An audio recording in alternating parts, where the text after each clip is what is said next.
Breaking news చూస్తున్నాం. Karimnagar MLC counting elimination దశకు చేరుకుంది. ఎలిమినేషన్ ప్రాసెస్ ద్వారా ఎమ్మెల్సీ రెండో ప్రాధాన్యత ఓట్లను లెక్కిస్తున్నారు. అయితే ఇప్పటికే 3 అభ్యర్థులను ఎలిమినేట్ చేశారు.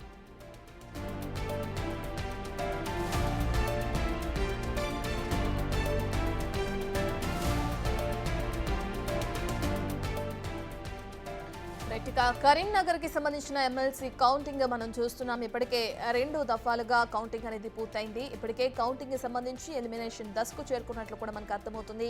ఎలిమినేషన్ ప్రాసెస్ ద్వారా ఎమ్మెల్సీ రెండో ప్రాధాన్యత ఓట్లను కూడా లెక్కిస్తున్నారు అధికారులు. ఇప్పటికే 3 అభ్యర్థులను కూడా ఎలిమినేట్ చేశారు. దానికి సంబంధించిన బ్రేకింగ్ మనం చూస్తున్నాం. 3 అభ్యర్థులను ఎలిమినేట్ చేసిన తర్వాత నెక్స్ట్ ప్రాసెస్ ఏ విధంగా కొనసాగుతుంది అనే డీటెయిల్స్ అయితే తెలియాల్సింది.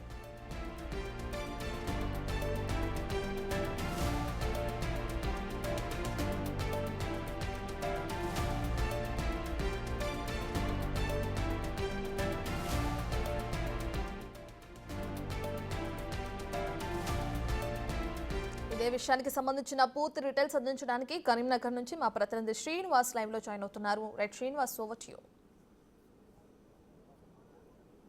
ఎస్ రత్న, కొద్దిసేపటి క్రితమే రెండవ ప్రాధాన్యత ఓటుకు సంబంధించినటువంటి ఎలిమినేషన్ ప్రక్రియ అయితే ప్రారంభమైందని చెప్పుకోవచ్చు. ఎందుకంటే మొదటి ప్రాధాన్యత ఓటు లోపల కూడా ఎవరికి సరైనటువంటి మెజారిటీ రాకపోతే ఇటు రెండవ ప్రాధాన్యత ఓటును లెక్కించేటువంటి ప్రక్రియ మొదలవుతూ ఉంటుంది. ఇటు మొదటి ప్రాధాన్యత ఓటు మొత్తం కూడా లెక్కించేటువంటి సమయం లోపల మొదట పోలైన ఓట్లు 2,52,029 ఓట్లు పోలవడంతో ఇందులోపల చెల్లని ఓట్లు దాదాపుగా 28,686 చెల్లని ఓట్లుగా నిర్ధారించారు.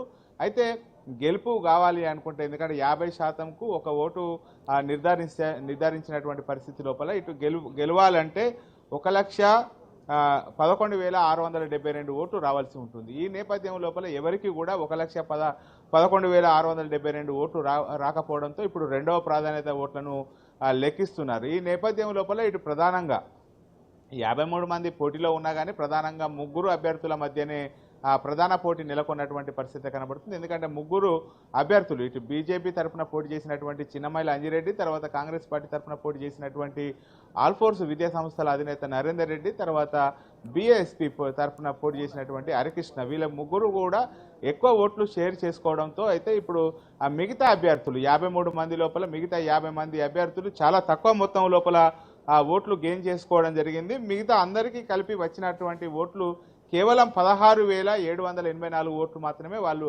మిగతా 50 మంది కలిపి మొత్తం ఓట్లు తీసుకుంటే 16,784 ఓట్లు మాత్రమే రావడం జరిగింది.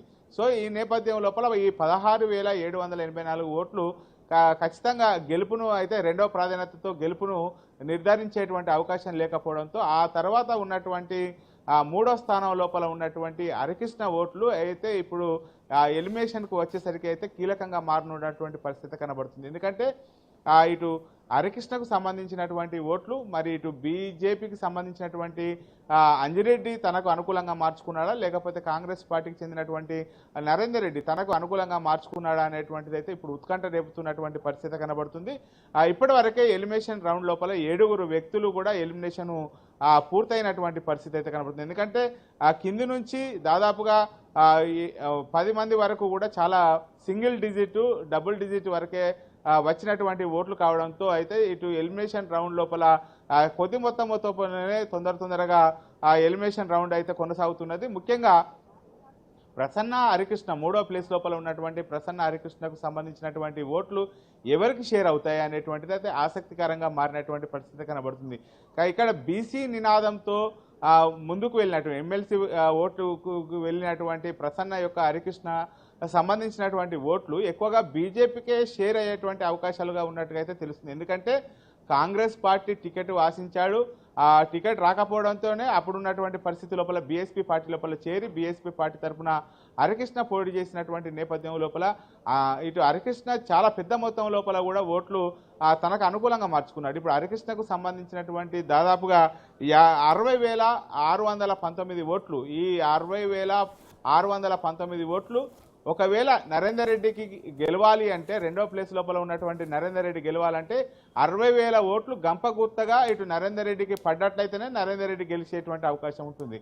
కానీ ఇక్కడ బీసీ వాదము తర్వాత ప్రభుత్వ వ్యతిరేక ఓట్లే ఎక్కువగా హరికృష్ణకు పడాయని చెప్పి మనకున్నటువంటి సమాచారం నేపథ్యం లోపల హరికృష్ణ ఓట్లు మొదటి ప్రాధాన్యత ఓట్ల లోపల ఎక్కువ సింహభాగం లోపల ఉన్నటువంటి అంజిరెడ్డికే ఎక్కువ మొత్తం లోపలగా షేర్ అయ్యేటువంటి అవకాశం ఉంది. మొత్తం మీద అయితే గెలిచేటువంటి అవకాశము బీజేపీ పార్టీకి చెందినటువంటి అంజిరెడ్డికే ఎక్కువగా అవకాశం ఉన్నట్టుగా అయితే తెలుస్తుంది.